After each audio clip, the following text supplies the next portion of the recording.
herzlich willkommen zu einem neuen Video. Heute ein buchiges Video. Ihr seht schon, es ist eine Menge. Ich habe ja gesagt im letzten Vlog, wir machen so einen ganz gemütlichen Kaffee-Vlog mit Büchern. Und ich habe mir den Kaffee aber jetzt schon gemacht und dachte mir so, jetzt könnte ich eigentlich auch das Video drehen.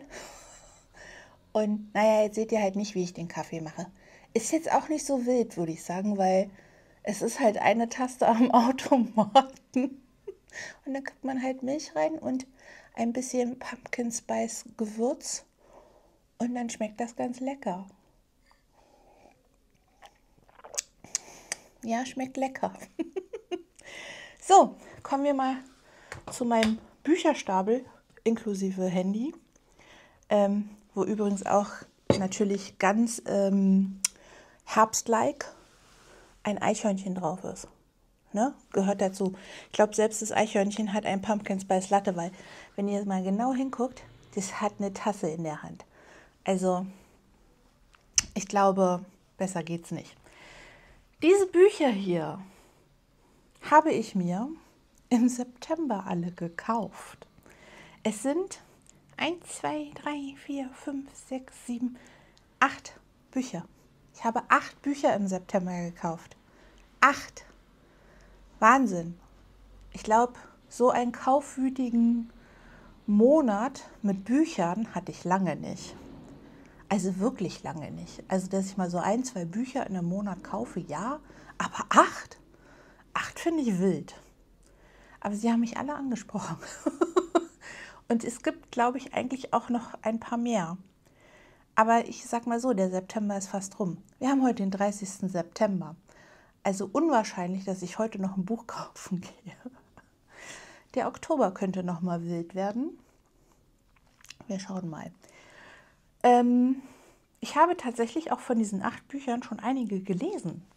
Mag man kaum glauben, ne? Die Füchse unter euch, die mir auf Redo folgen, die haben das diesmal auch nicht gemerkt, weil ich habe keine Rezension geschrieben. Das werde ich aber vermutlich jetzt nachholen. Weil so ein paar Sachen zu sagen habe ich zu den Büchern, glaube ich, schon. Naja, gut. Wollen wir erstmal gucken, welche Bücher ich überhaupt gekauft habe? Ja, oder? Wollen wir nach Reihenfolge gehen, wie ich sie gekauft habe? Ist das auch ein Ja? Okay, also, wir fangen mit dem Buch an, was mich als allererstes angesprochen hatte in einem Geschäft. In einem Thalia. Wohlgemerkt. Und zwar muss ich dafür fast ganz nach unten, denn ich könnte es auch wirklich anders machen, ne? Aber nee, ich will es kompliziert machen, ne? Ich will es so richtig dumm machen, so dass ich hier auch ja rumrudern muss. Natürlich, alles andere wäre auch langweilig. Okay, das erste Buch, was ich euch vorstellen möchte, ist dieses hier. Ich kann den Titel nicht auswendig. Ich weiß nur, dass es von Django Wexler ist. Es heißt How to Become the Dark Lord and Die Trying. Dieses hier. Und weswegen ich das tatsächlich mitgenommen habe, ist wegen dem Satz hier. Und zwar verdammt witzig, böse und herrlich respektlos. Also das war ausschlaggebend dafür, dass ich dieses Buch mitnehme. Und dann habe ich es umgedreht und habe tatsächlich den Klappentext gelesen. Und ja, ich lese mal kurz vor. Also ich weiß ehrlich gesagt nicht, wie man den Namen ausspricht. Ne? Heißt sie Davy? Heißt sie Davy? Es ist ein merkwürdiger Name, finde ich. Ich habe noch nie jemanden gehört, der so heißt. Also so? Wer heißt denn so? Ist das irgendwie von irgendwas abgeleitet? Ich habe keine Ahnung. Jedenfalls, wir nennen sie jetzt mal Davy, ist die prophezeite Heldin, welche die Menschheit vor dem Dark Lord retten wird. Doch sie versagt und kommt auf grausamste Art ums Leben, nur um aufzuwachen und ihre Mission erneut anzutreten. Nach ihrem 237. brutalen Tod beschließt sie allerdings, die Regeln zu ändern. Wenn der Böse jedes Mal gewinnt, dann wird eben sie der nächste Dark Lord werden. Das Erste, was Davy für dieses Ziel benötigt, ist eine Horde vertrauenswürdiger, finsterer Kreaturen. Und damit hatte das Buch gewonnen. Und ich dachte mir so, das muss ich jetzt mitnehmen, weil das ist Das finde ich nirgendwo wieder. Ich mache mir immer Fotos in den Buchgeschäften, aber das dachte ich mir so, nee komm, das nimmst du jetzt direkt mit. Deswegen habe ich das direkt mitgenommen. Und das habe ich auch schon gelesen. Ich freue mich wahnsinnig auf einen zweiten Teil. Es hat von mir, ich glaube, 4,5 Sterne gekriegt, dieses Buch, weil ich es wirklich lustig fand. Es ist ganz schön, also man möchte sagen, die Protagonistin, es geht hier um eine Frau, scheint mir äußerst notgeil zu sein. Sie macht da aber auch keine Unterschiede. Ihr ist das egal, wer oder was. Aber es ist halt auch ganz schön witzig. Man muss das mögen. Man muss Orks mögen. Man muss Fabelwesen mögen. Man muss auch ein bisschen Spice mögen. Wobei man sagen muss, so richtig in das Detail geht es hier gar nicht. Oder? Nee. Ich finde es einfach witzig, weil es so eine Art mit sich bringt, dass es wie ein Videospiel wirkt. Und das mag ich daran sehr. Es hat mir sehr gut gefallen, muss ich sagen. Und ich freue mich, wie gesagt, auch schon echt auf den zweiten Teil. Also, genau, das durfte mit. Wie gesagt, habe ich auch schon gelesen. 4,5 Sterne. Gutes Buch, hat mir gut gefallen. So, als zweites durfte im selben Talier ein Weihnachtsbuch mit. Das habe ich noch nicht gelesen. Aber dieses hier, Kiss Me in Winter, ist tatsächlich der dritte Teil der einer Sugarcoat Romance. Jetzt frage mich mal, wie diese Reihe heißt. Ich glaube, es ist die Dream Harbor Reihe, denn der erste Teil ist Meet Me in Autumn, der zweite Teil ist Pumpkin irgendwas. Ich weiß es gerade gar nicht. Wie heißt denn der zweite Teil? Steht es hier hinten drin? Natürlich nicht. Also, ich schreibe es euch hier unten hin, wie der zweite Teil heißt. Und der erste Teil, das ist der dritte Teil. Dann kommt noch ein vierter, der kommt nächstes Jahr im Frühling, glaube ich, raus. Und dann folgen noch weitere 3 Teile. Ich glaube 3 Teile. Dieses hier durfte auf jeden Fall mit. Da es aber ein Wintersetting ist, habe ich erst vor, das tatsächlich so in der Weihnachtszeit zu lesen, so Richtung November, Dezember. Weil noch habe ich dafür kein Gusto, ehrlich gesagt. Bisher ist noch nicht so die Zeit dafür, finde ich. Deswegen durfte das zwar mit, aber ich habe es noch nicht gelesen. Und wie gesagt, es ist ein dritter Teil. Ihr könnt euch gerne mal hier den Klappentext durchlesen, falls ihr möchtet. Und ja, das ist wie gesagt hier vorne das Titelbild. Und ich bin schon sehr gespannt auf den dritten Teil. Ich mag ja die beiden ersten Teile auch. Wobei ich sagen muss, der zweite Teil hat mir nicht ganz so gut gefallen wie der erste Teil. Weil im zweiten Teil, finde ich, wird so viel von Herbst versprochen.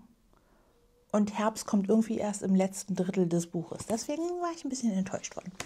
Genau, deswegen, hier habe ich noch keine Ahnung, aber wird sicherlich auch gut sein. Dann habe ich mir wieder 2 Bücher gekauft. Und zwar durften als nächstes diese beiden Bücher hier mit. Ich zeige euch erstmal das erste. Das erste ist von Misty Wilson, Falling Like Leaves. Und zwar dieses hier. Das habe ich auch schon gelesen komplett. Das fand ich auch sehr, sehr gut. Ich glaube, das hat auch 4,5 Sterne von mir bekommen. Es hat übrigens auch einen sehr hübschen Farbschnitt, wie ich finde. Also sehr süß gemacht. Also ich finde halt einfach niedlich, dass das so übergeht. Ne? Hier so zup, zup. Und wenn man hier unten guckt, Fußboden, Blätter auf dem Gehweg. Finde ich richtig gut gemacht. Fand ich schön. Ist ein Young Adult Buch. Da geht es um die New Yorkerin Alice. Und eigentlich will sie auf die Columbia jetzt demnächst gehen. Und ja, Dad ist auch so ein Riesentier irgendwie. Und Mama entscheidet aber, nee, wir ziehen jetzt erstmal kurz eine Runde nach Bramble Falls. Findet Tochter gar nicht geil. Und ja, es ist eine süße Geschichte. Man muss halt junge Protagonisten mögen. Ne? Die sind halt jetzt hier nicht älter als 17, glaube ich. Ich glaube, die sind 17. 16 und 17, also ist noch nicht besonders alt. Aber es ist wirklich süß. Es hat mir sehr, sehr gut gefallen. Und ich habe, glaube ich, wie gesagt, 4,5 Sterne dafür gegeben, weil ich es wirklich süß fand. Also das kann man ruhig mal lesen. Und es ist leichte Lektüre. Ne? Also da kann man nicht viel falsch machen. Es ist eine Romanze. Es geht aber auch so ein bisschen um Familie. Und ich fand es wirklich schön. Es hat mir sehr, sehr gut gefallen. Genau. Ich glaube, es hat 4,5 Sterne. Ich kann auch einfach bei Redo kurz nachgucken. Ne? Wartet mal. Wir gucken mal kurz. Redo. Da heiße ich übrigens genauso wie hier auch Tatsi. Falls irgendjemand auch da gerne folgen möchte. So, jetzt gucken wir mal. Also, How to Become the Dark Lord hat 4,5 Sterne von mir gekriegt. Richtig. Das hier hat von mir auch 4,5 Sterne bekommen. Alles klar. Gut, hätten wir das geklärt. Also 4,5 Sterne ist eine Empfehlung, hat mir sehr gut gefallen.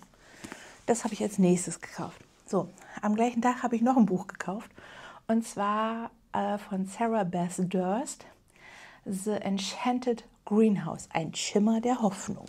Und zwar dieses hier. Das ist tatsächlich ein Hardcover. Es hat einen Farbschnitt, aber ganz ehrlich, der ist blau. Der ist so langweilig, da hätten sie auch keinen machen müssen, meiner Meinung nach. Von ihr habe ich auch schon ein Buch gelesen. Und zwar hieß das... Wie hieß denn das Buch? Ich bin so gut heute. Mein Kopf ist wie ein Sieb. Das Buch hieß... Lasst mich kurz gucken. Und zwar Spellshop hieß das Buch. Ich habe jetzt nochmal nachgeguckt. Spellshop hieß das Buch. Das hat mir auch sehr, sehr gut gefallen. Es war so eine richtig süße, cozy Geschichte gewesen. Überhaupt gar kein Spice. Es war wunderschön, es war süß. Es hat mir so richtig gut gefallen damals. Deswegen dachte ich, kann ich bei dem nächsten Buch nichts falsch machen. Es ist keine Fortsetzung. Es ist ein eigenständiges Buch. Aber ja, ich wollte es auch unbedingt lesen. Es ist wieder ein cozy Buch, diesmal allerdings in einem Wintersetting, weswegen ich es noch nicht lese oder auch noch nicht gelesen habe. Das kommt dann jetzt erst, wie gesagt, im Winter, November, Dezember, Januar. Kommt darauf an, ob es hier irgendwas um Weihnachten geht, aber ich vermute mal nicht. Ich halte euch mal noch den Klappentext hier rein. Dann könnt ihr mal gucken. Und ja, ich bin schon sehr gespannt. Hier ist auf jeden Fall so eine Katze mit Flügeln drauf. Das ist ja wirklich, guck mal, so richtig süß hier. Also ich finde, das ganze Buch hat eine schöne Farbauswahl. Deswegen, ich bin sehr gespannt auf dieses Buch. Aber wie gesagt, erst wenn es draußen kalt ist. So, jetzt haben wir schon mal 4 fertig. Es wird so langsam ein bisschen eng hier auf meinem Tisch. Lass uns mal einen Schluck Kaffee trinken. Jetzt ist mein Mann krank, ne? Ich habe mich, glaube ich, ein bisschen angesteckt. Ich hoffe nur so ein Mühe von, weil richtig krank habe ich gar keine Lust drauf. Es geht mir einfach, ich brauche eine Glückssträhne gerade. Ich brauche wirklich eine Glückssträhne. So viel Pech kann ein Mensch gar nicht haben. Also wirklich. Sehr lecker. Gut, machen wir weiter. Dann hatte ich mir wieder 2 Bücher gekauft. Wieder 2 an einem Tag.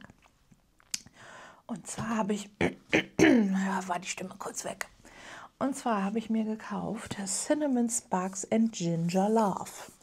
Dieses hier. Das habe ich bisher auch noch nicht gelesen, ist aber da ein, naja, wie das Buch schon sagt, ne, duftende Zimtschnecken, schokoladige Brownies und unwiderstehliche Croissants. Und es klingt alles nach Herbst. Und naja, wir haben Herbst. Also passt dieses Buch sehr gut. Und ich bin tatsächlich momentan sehr viel an Romance lesen, was mich ein bisschen wundert. Allerdings haben wir ja auch 3 Teile, die auch ein bisschen Magie mit drin haben, was ich ganz gut finde, weil nur so ist vielleicht auch nicht meins. Aber mal gucken. Also dieses hier, ich habe jetzt schon von ganz vielen gehört, dass das super spicy sein soll.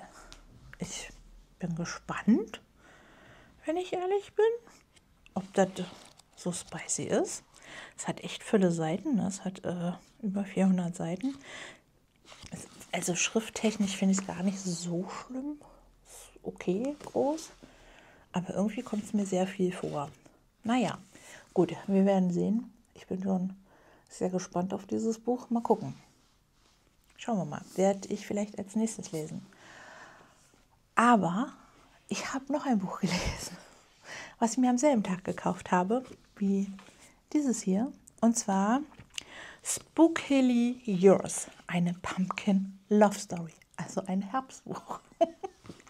Und zwar dieses hier. Das hat von mir, jetzt muss ich kurz gucken, das hat von mir 3,5 Sterne gekriegt. Es war süß, allerdings, es ging alles so wahnsinnig schnell in diesem Buch. Wir haben uns halb überschlagen mit den Vorkommnissen. Also, und auch Spice an Stellen, wo ich so dachte, was? Schon? War man nicht gerade eben noch, haben wir uns nicht gerade eben erst kennengelernt? Okay, also ich meine, muss es ja auch geben. Aber es hat halt dadurch nur 3,5 Sterne von mir gekriegt. Ich fand es halt alles ein bisschen sehr überschlagend. Und ich hätte halt besser gefunden, wenn man halt einfach mal noch 100 Seiten mehr gemacht hätte. Also das Buch hat jetzt, 255 Seiten. Wenn man halt einfach so 150 Seiten mehr gemacht hätte, wäre es vielleicht ein bisschen entspannter gewesen zu lesen. Und dann wären diese ganzen Sachen, die hier drin passiert wären, vielleicht auch etwas langsamer passiert und man hätte nicht so das Gefühl gehabt, man ist so durchs Buch gepoltert. Aber an sich fand ich die Story ganz süß. Auch der Anfang hätte ruhig noch ein bisschen länger dauern können, meiner Meinung nach. Aber wie gesagt, es ging halt alles so holter-die-polter in diesem Buch. Deswegen ist es nicht wirklich eine Empfehlung. Süß fand ich es aber irgendwie trotzdem. Es ist so ein schwieriges Thema irgendwie. Ich fand schon gut, aber halt einfach viel zu schnell. Egal. Jedenfalls, das habe ich schon gelesen. So, und dann habe ich mir, ich glaube letzte Woche, nochmal ein Buch gekauft. Dafür war ich auch nochmal im Thalia. Und zwar habe ich mir da gekauft den Kopenhagen Cinnamon. Dieses hier. Das ist tatsächlich auch ein Herbstbuch. Wer hätte es gedacht bei dem Titel? Ist von einer deutschen Autorin. Und ich kann euch das mal hier wieder reinhalten. Und das bin ich gerade am Lesen. Mir fehlen jetzt noch 171 Seiten, glaube ich. 117 Seiten fehlen mir noch. Dann habe ich das Buch auch ausgelesen. Finde ich bisher wirklich gut. Hätte ich gar nicht so gedacht am Anfang, weil ich finde, das Cover ist relativ nüchtern. Also es sieht zwar ganz schön aus und ich würde auch in den Kaffeeladen gehen, wenn der so aussehen würde. Aber ich habe gedacht, das Buch wäre nüchterner, aber ich mag es sehr gerne. Es ist schon sehr, also ich finde, man kann das super nachvollziehen, was da so drin vorgeht und wie die Menschen sich so verhalten. Es ist auch relativ jung, sind die beiden Protagonisten. Er ist 23, er heißt Mats und sie heißt Jonna und Jonna ist, ich glaube, 21. Ja, ich glaube 21 war sie. Also noch relativ junge Protagonisten. Aber ich fand es wirklich gut oder ich finde es wirklich gut. Also mir fehlen ja noch ein paar Seiten jetzt, bis ich es durch habe. Aber es gefällt mir wirklich gut. Ich kann das, glaube ich, jetzt schon empfehlen. Also wenn jetzt nicht wahnsinnig bescheuert irgendwas noch passiert, was ich sage, dann nee, doch nicht. Aber bisher, wie gesagt, finde ich es richtig gut. Ich mag es sehr. Es wird davon auch einen zweiten Teil geben und zwar auch Kopenhagen Cinnamon, aber einen anderen Teil. Hier könnt ihr das sehen. Der wird dann wohl steht denn da? Steht da was, wann der kommt? Nee, da steht nichts, wann er kommt. Aber ich vermute mal, der wird dann im Sommer kommen, weil hier geht es um prickelnde Sommernächte in Kopenhagen. Also, ja, gehe ich mal davon aus, dass wir vielleicht auch die beiden Protagonisten nochmal wiedersehen. Genau, so viel dazu. Ich bin begeistert bisher von dem Buch, muss ich sagen. So, und dann kam gestern mit der Post das 8. Buch. Und das ist, glaube ich, auch gerade so ein richtiger Hype um dieses Buch. Einige mögen es sehr, andere mögen es wieder gar nicht. Ich bin sehr gespannt, muss ich sagen. Allerdings habe ich gestern kurz überlegt, ob ich es zurückschicke, weil es, ich sage mal, nicht ganz heile hierher geschafft hat. Ich bin aber ehrlich mit euch, ich habe eigentlich auch keinen Bock, das zurückzuschicken. Und zwar ist es Rewitched. Das Buch ist gerade sehr im Hype. Es liest irgendwie gefühlt gerade jeder. Ich halt noch nicht, weil ich halt mit Kopenhagen Cinnamon noch beschäftigt bin. Aber ja, es hat hier unten, es stand so ab und war geknickt. Ich habe es jetzt halt auf dem Bauch liegen haben. Und diese, ich weiß nicht, seht ihr das? Da ist es war halt ein riesiges Eselsohr, was das Buch hatte, als es ankam. Es ist halt ein bisschen sehr ärgerlich. Aber, ja, ich glaube, guck mal, hier sieht man das besser. Seht ihr das? Es hat halt ein riesiges Eselsohr gehabt. Und ich habe halt 18 € für das Buch bezahlt. Ne? Und das würde mich jetzt halt mega ärgern. Ich könnte es natürlich, wie gesagt, zurückschicken. Aber schicke ich das jetzt zurück? Ich glaube nicht. Ich glaube, ich schicke es nicht zurück. Nee. Aber ich freue mich schon auf das Buch. Ich halte euch mal den Klappentext hier hin. Wie gesagt, ist irgendwie, die einigen mögen es überhaupt nicht, andere finden es wieder richtig, richtig gut. Und ich habe noch keine Ahnung. Ich bin, wie gesagt, sehr gespannt. War halt ein bisschen enttäuscht, weil es halt kaputt quasi bei mir ankam. Aber ja, ein Becher heiße Schokolade in Buchform steht hier hinten. Das finde ich schon nett. Ja. 8 Bücher. Wie viele habe ich jetzt davon gelesen? Das bin ich am Lesen. Das habe ich gelesen. Das 1, 2, 3. Das wird mein 4. Buch. Das schaffe ich aber nicht mehr jetzt im September, weil morgen ist, wie gesagt, der 1. Oktober. Das werde ich nicht mehr schaffen. Aber 3 Bücher, ich finde, das ist okay. 3 Bücher in einem Monat kann man schon machen. Ne? Und ich meine, hätte ich jetzt noch einen Tag länger Zeit, würde ich es wahrscheinlich auch schaffen, das hier noch fertig zu lesen. Jetzt habe ich erstmal mein Lesezeichen wieder nach oben geholt. Ja, genau.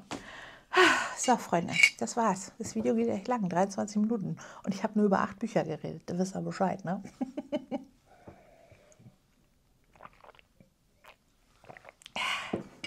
Ich vermute, dieses Video wird auch wieder weniger Aufrufe kriegen. Trotzdem war es mir wichtig und ich hatte da jetzt Spaß dran, euch meine Bücher zu zeigen. Das ist okay für mich. Deswegen, falls du bis hierhin geschaut hast, lass mir doch gerne einen Daumen nach oben da. Und in den Kommentaren kannst du mir ja gerne mal ein Buch da lassen, damit ich weiß, dass du das Video bis zu Ende geguckt hast. Das macht nämlich echt viel aus. Gut, ihr Lieben, ich verabschiede mich. Lass es dir dolle gut gehen. Wir sehen uns ganz bald wieder. Bis dahin, pass schön auf dich auf. Tschüss.